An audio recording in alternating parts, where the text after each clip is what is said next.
So I thought I was going to walk into this room and I would be looking across Baker Mayfield sitting at 4-0. Instead, you find yourself at 2-2. How did that happen? I think a lot of things, but I think we've realized we just got to do our job. I think when it comes down to the little details, little nuances throughout the week of making sure everything's covered. Because when it comes to game time, just one thing happens, it can cost you a game. The margin for error at this level is so small, so talent's not going to get us there. We got to be able to do our job. Last week, Chubb went a long distance run for a touchdown, and you're running down the field excited, doing the Baker Mayfield thing, and getting people fired up. Where did that come from? And is that something you've been doing for quite some time? I have been doing it for a long time. Just the pure joy of having success. I mean, it doesn't come easy. So just enjoying it with those guys, being excited for them. I truly do love it when somebody else has success. So got to run down there and celebrate with them. This team, do you like this team? I love this makeup of this team. I love this team. Don't give me that answer. No, I do. I feel like we're sitting real good at 2-2. I feel like, I said it, we got punched in the mouth early, and no, I wasn't expecting it to start out how we did, but how we're sticking together, how I think we're going to end up, how we're going to keep pushing, getting better. I really do. I really do love this team. Seems like you love the coach. Seems like Kitchen's your guy. Is there a story you can give me about your relationship with him? I don't know if it's one particular thing, but just the trust I have in him from just talking to him last year when he was just the running backs coach and hearing stuff from Nick, because I was roommates with him last year, and then once he began calling plays, just how open he was to letting me give my input on certain things, how I viewed it, and then if he ultimately would rein it back in, but just the freedom to do exactly what I wanted. How's the relationship with Odell? How's that working out for you? It's good. He's a guy that I built a relationship with through Sterling Shepard before we were ever actually playing together, but he's just a guy that really wants to win. He knows what he wants. He's going to fight for it.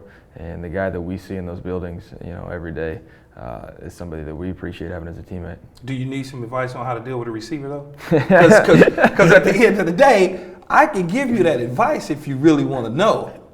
What you got for me? Get him the football early and often, and you won't have any issues whatsoever. But if you decide not to give him the football, then that's when everything starts to go south. No, I think for us it's realizing how teams are going to play us because of him. And he understands people are going to adapt and do certain things for him, but that's when we got to take our chances when he is having one-on-ones or different things like that. Did you ever want to play wide receiver? I did actually. I could tell because you always got this little edge to you. Like I don't want to call it. I'll say it as the media would say, running your mouth. You like to, right? You like to kind of get things going a little bit. Where did that come from? Just having confidence in myself, not letting anybody tell me what I can or can't do from a young age. Just saying I don't really care what anybody else thinks. I'm gonna do what I love, and I'm gonna do it, to the best of my ability. Every now and then, obviously in television and sports, and you got so much social media and just things that are out there, you run into some things here and there where people are criticizing you or saying things, and then you find the need to have to clap back at them instead of just saying, you know what, I'm gonna leave it alone, I'm just gonna go play my game. Why? There's no manual on how to do certain things. I'm just gonna be myself. But you do play quarterback, and you gotta stand tall, and how you doing there, I think that's a load of BS. I'm gonna be who I am, and I think for me to play at the top level of what I need to do for this team, of why I was really brought here to Cleveland, I have to be that. I don't have to put on some face and act like I'm okay with everything that the world's all sunshine and rainbows. It's not. There's going to be criticism, but I don't care. Do you enjoy it though? Do you like? Who doesn't enjoy ruffling feathers? No, but when you look at the social media, right? You had a good line on Rex. I have to say that one was that made me that got me laughing because But do you look at the timelines and you say, man, I'm gonna get this dude?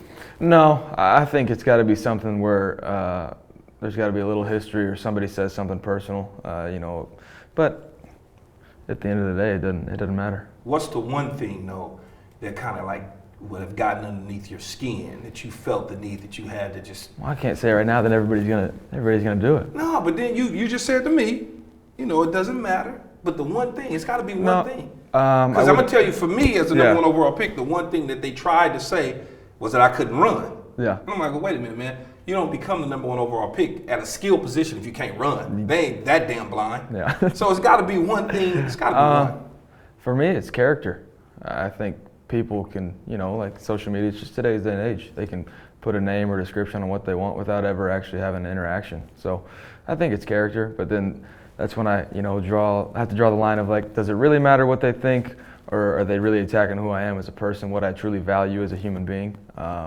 I don't know. It's certain things. Now, obviously, we're past the draft. We're 2 years removed from that situation. But do you think that your character in people's mind is planting the flag at Ohio State, which I found was pretty funny, even though you couldn't get it in the turf, or trying to run from the police for whatever reason and then getting caught? Yeah. It made you look kind of slow. It's a headline character. It did make me look slow. It made you look real slow. I'm like, I can take a hit. I can take a hit though, huh? No, you did a pretty good job though. You think that has something to do with it though? Absolutely. I know that, and so that's why I have to sometimes take the higher road of why would I try and explain myself when I've admitted to my mistakes? I've admitted I've done stuff wrong, but I can learn from that, and that's what I'm proud of.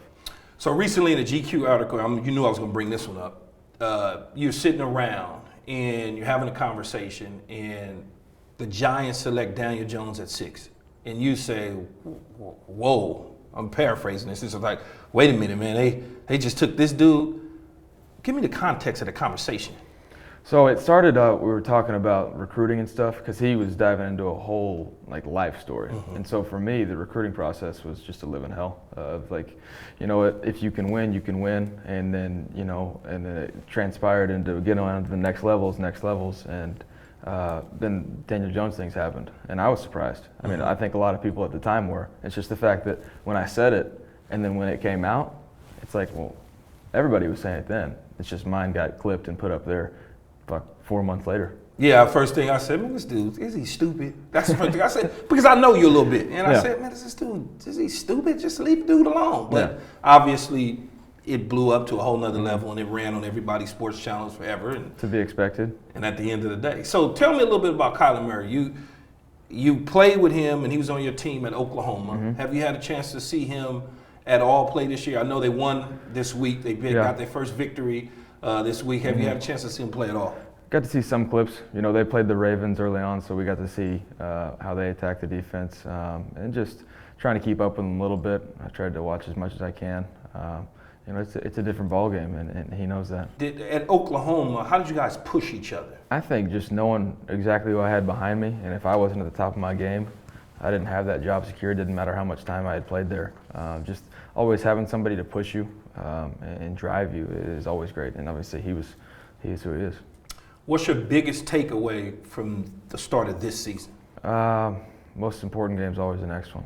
I think you got to take care of the task at hand, but then at the end of the day, you got to be able to move forward and move on. Expectations are expectations, but we got to be able to do our job to the best of our ability.